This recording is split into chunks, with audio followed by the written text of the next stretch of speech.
बिस्मिल्लाहिर्रहमानिर्रहीम। आप सब लोगों को मालूम है कि उत्तर प्रदेश समेत कई राज्यों में भारत के एसआईआर का अमल शुरू किया जा चुका है।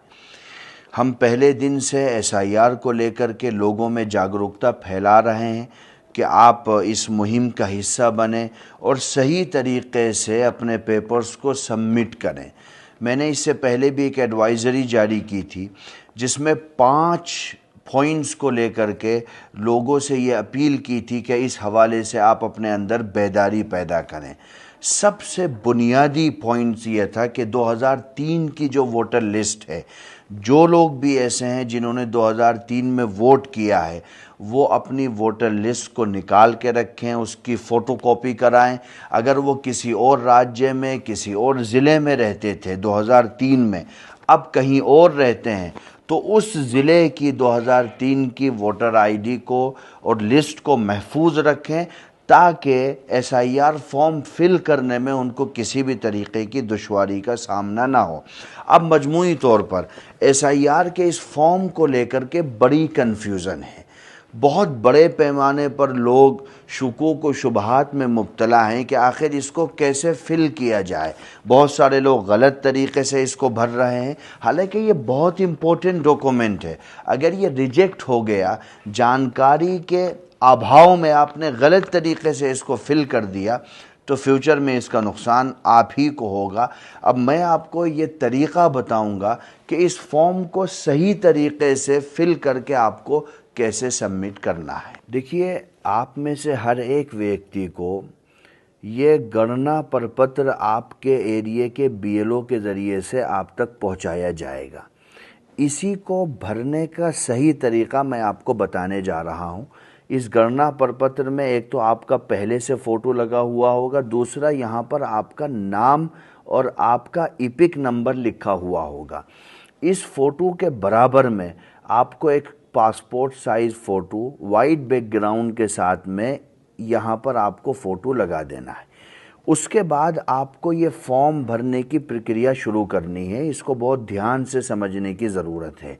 इसमें 2 तरह की जानकारियाँ मांगी गई हैं। एक तो वो हैं जो मैंडेटरी हैं, जिनकी जानकारी आपको देनी ही देनी है, और एक जो है वो वैकल्पिक है। अगर उपलब्ध हो उसकी जानकारी तो आप लिख सकते हैं गणना प्रपत्र में, और अगर नहीं है तो कोई हर्ज नहीं है, वो किसी भी रूप में मैंडेटरी नहीं है।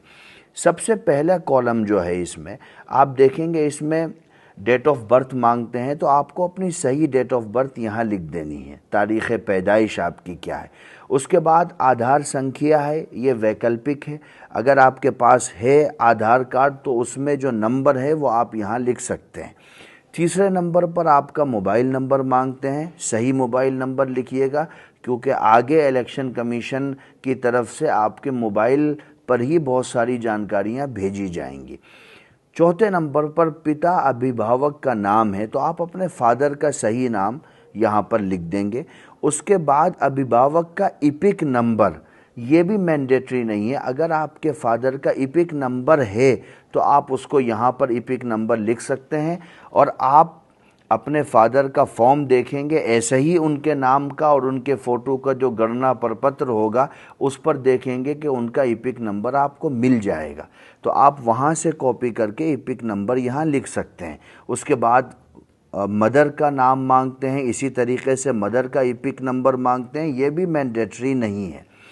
और अगर आप शादीशुदा हैं तो आपकी वाइफ का नाम और इपिक नंबर मांगते हैं, अगर नहीं है तो उसकी ज़रूरत नहीं है। अब ये जो 2 कॉलम हैं, इनको लेकर के सबसे ज़्यादा कन्फ्यूज़न है। इनको सही तरीके से समझना है। पहला कॉलम तो हमने भर लिया। अब सवाल ये है कि हम 2003 के वोटर हैं या 2003 के वोटर नहीं हैं। अगर हम 2003 के वोटर नहीं हैं लेकिन हमारे फादर का नाम 2003 की वोटर लिस्ट में है, तो हमें पहले कॉलम के बाद इस कॉलम को भरना है। इस कॉलम से हमारा कोई ताल्लुक़ नहीं है। हम 2003 के वोटर नहीं हैं, हमारे फादर का नाम या मदर का नाम 2003 की वोटर लिस्ट में है, तो अब हमें ये वाला कॉलम भरना है। इस कॉलम की हेडिंग आप देखेंगे तो लिखा है कि पिछले कॉलम में दिए गए संबंधी का विवरण पिछले SIR के अनुसार दीजिए।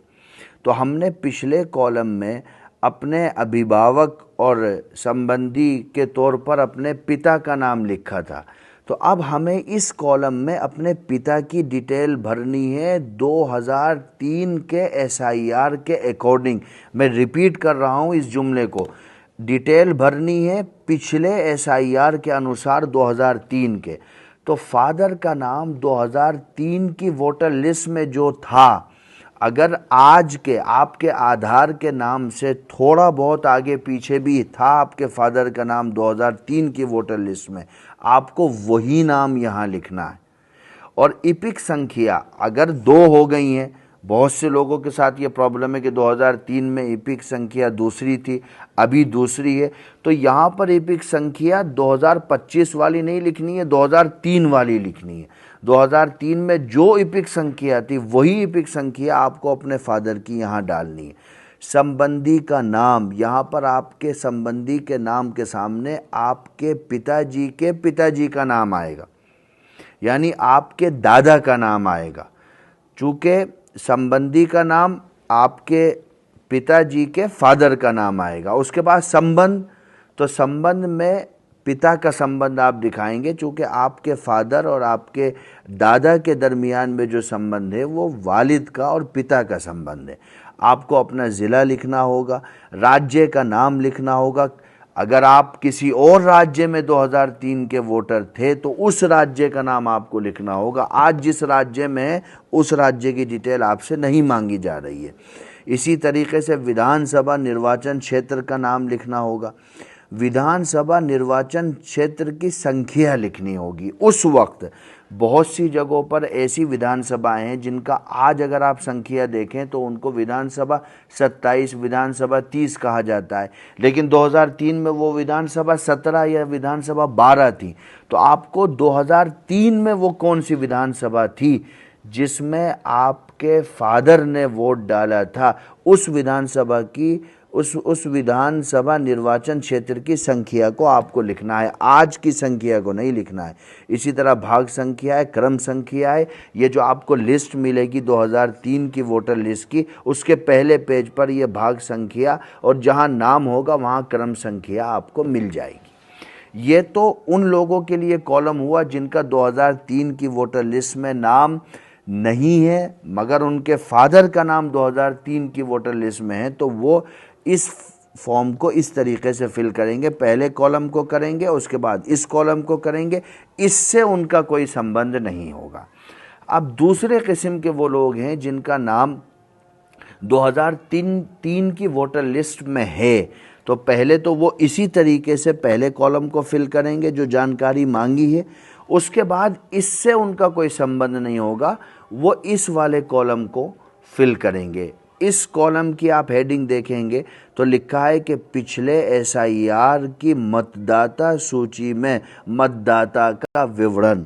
तो इसमें भी ये ख्याल रखें वो लोग जो 2003 के वोटर थे, अगर आज उनका कोई नाम चेंज है, स्पेलिंग चेंज है, तो वो उनको 2003 की लिस्ट के अनुसार अपना नाम, उसकी स्पेलिंग और उसमें अपने फादर का नाम जो 2003 में जिस रूप में लिखा हुआ है उसी रूप में यहाँ पर डिटेल जमा करनी है 2000। इसीलिए इन्होंने लिखा है कि पिछले SIR की मतदाता सूची में मतदाता का विवरण। तो जो कुछ आपने वहाँ दिया था 3 में, सेम वही चीज़ें आपको यहाँ देनी है।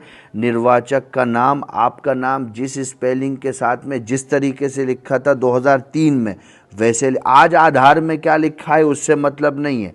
आज आपकी स्पेलिंग क्या है आधार में, आपके पैन कार्ड में, उससे कोई मतलब नहीं। 3 की वोटर लिस्ट में जो है उससे मतलब है। लिहाजा आप इस बात का ख़ास ख्याल रखें कि 3 की जानकारी यहाँ भरें, निर्वाचक का नाम लिखें, इपिक संख्या लिखें। अगर आपकी इपिक संख्या आज की इपिक संख्या से मुख्तलिफ थी 3 में, तो 3 वाली इपिक संख्या ही यहाँ पर लिखें, आज वाली न लिखें। संबंधी का नाम आपके फादर का नाम आएगा, संबंध पिता का संबंध होगा, ज़िला लिखेंगे, राज्य का नाम लिखेंगे और राज्य में मैं फिर रिपीट करता हूँ जिस राज्य में थे 2003 में उसका नाम लिखेंगे और विधानसभा निर्वाचन क्षेत्र लिखेंगे। विधानसभा निर्वाचन क्षेत्र की संख्या, इसको बहुत डीपली स्टडी करने की ज़रूरत है। संख्या जो आज है ज़रूरी नहीं है 2003 में भी वही संख्या हो। बड़े पैमाने पर असेंबली की सीटों में उनके संख्या में तब्दीली हुई है। फिर भाग संख्या है, क्रम संख्या है। ये आपको वोटर लिस्ट जो 2003 की होगी उसके पहले पेज से मिल जाएगा। मैं एक मर्तबा फिर रिपीट कर देता हूँ। पहले कॉलम में आप अपनी जानकारी भरेंगे जो यहाँ मांगी गई हैं, जो मैंडेटरी हैं उनका जवाब देना अनिवार्य होगा। जो वैकल्पिक हैं आप दे सकते हैं, चाहे नहीं दे सकते हैं, वो आपके ऊपर होगा। यदि अगर आप 2003 के वोटर नहीं हैं लेकिन आपके फादर का नाम 2003 की वोटर लिस्ट में है तो इस कॉलम के बाद आप डायरेक्ट इस कॉलम को फिल करेंगे, इससे आपका कोई मतलब नहीं होगा।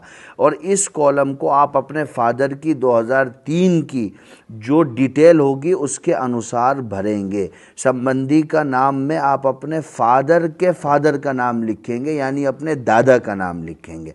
और ज़िला और राज्य का नाम जैसे अभी ब्रीफ में बताया गया वैसा ही लिखेंगे। यदि आप 2003 के वोटर हैं, वोटर लिस्ट में आपका नाम है, तो आप इस कॉलम के बाद डायरेक्ट इसको फिल करेंगे, इससे आपका कोई ताल्लुक़ नहीं होगा।